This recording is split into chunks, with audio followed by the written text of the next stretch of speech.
Welcome to Synaptics Tech Day. This is the Mobile Touch Booth. My name is Toba, product marketing for the touch products. So what we have here is our design wins in the mobile space, specifically OLED phones. We're focused on flips and mainly LTPO types of phones. What's special about the flips and LTPO is that it requires special care in terms of touch sensing to ensure that we don't perturb the display. LTPO phones, as you know, or LTPO displays, as you know, are able to refresh the screen at down to 1 Hertz. And when you're refreshing to down to 1 Hertz, it requires our touch to be very sensitive to the display. So we're making sure we take care of that. It's very, very robust touch sensing, no matter what the condition. So it can be a noisy display, you can connect a noisy charger, we can have moisture and different temperatures. All of that we'll take care of. So is there a lot of algorithms in that? Yes, we have a lot of noise removal algorithms to take care of the noise from the panels. These panels are very, very thin, and the touch sensors are very, very close to the display. So there's a lot of noise coming out of it, so we need to detect the finger in the presence of a lot of noise. And so you're at the forefront of foldable touch. That's right. So our focus right now is on flip foldables. We're moving into larger foldables as well, and we can talk about that later. And it's always challenging when it's foldable.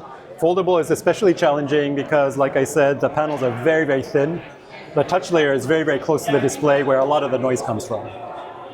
All right. And why do people choose to work with you on this kind of phone, for example? What do you do better? What do you do best on this? Okay. Yeah, we have very, very close relationships with the display manufacturers. We have a lot of experience with noisy panels. So we're aware of what kind of noise there is, what kind of use cases our customers use us in. And so we make sure we apply all of that knowledge in the algorithms that we develop to remove noise mainly. And consumers want to protect their precious phones with these screen protectors. You just work through them? Yes, we can tune to adapt to different thicknesses of screen protectors as well. Sometimes they use cheap materials, right, and you just need to work with it. That's right. And we're aware of the different screen protectors that our customers use, and when our customers design in our parts, they require us to tune to the different types of use cases that they see their customers using. Do you influence the security fingerprint? We don't. This one does not have a fingerprint feature. That would be supplied. So that's another part that they integrate also. Yeah, they would support. But your touch should not interfere with it. It will definitely not interfere with it. Yes. All right. And how's the power consumption? Power consumption very, very low. That's another important feature of these phones. What distinguishes Synaptics Touch is the ability to what we call doze, which is looking for touch. Looking for touch. So what happens is 95% of the use case of a phone is waiting for touch. In other words, there's no active touch happening most of the time. So it's very important that your power is low during the look for touch stage. And that's where we have very, very low power consumption compared to our competitors.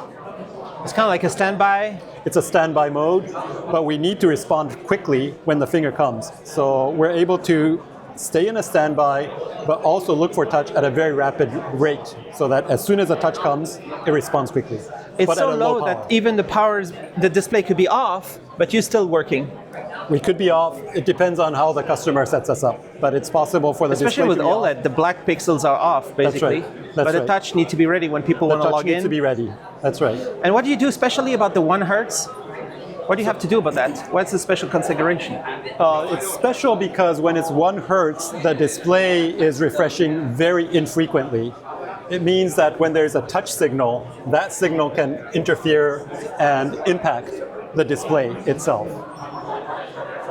And we want to make sure we don't perturb the display, because what happens when you don't take care of the very slow refresh rate is that you start to see ripples, and that's very undesirable. Is there any kind of a mesh, or what is the technology of the capacitive touch? So the touch sensor that's on the cell, that's outside the OLED, is a metal mesh, and that's segmented into columns and rows. No need the nanowires? They do have nanowires in them, but it forms a touch grid that's a column and a row.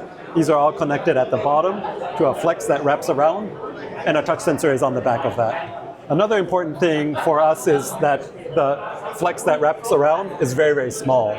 And because our chips are very small and require very, very few external components, they can make that area small as well. And the way that impacts the end customer is that it's less volume. Believe it or not, the 0.5 millimeters type of protrusion does impact the battery volume.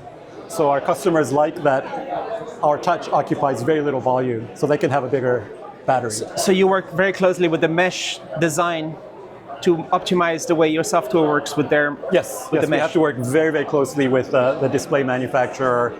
We need to understand how the touch sensor is set up, what the characteristics are, and ensure that touch works very, very well. We also And now people have wet fingers. It works better and better. Huh? It seems like every year when there's a new phone, wet fingers work better. Yes, we do. We do have special algorithms to take care of wet fingers. We do have algorithms that take care of droplets streaking down. So even with droplets streaking down, it does not misdial. These are all parts of the special know-how that we have.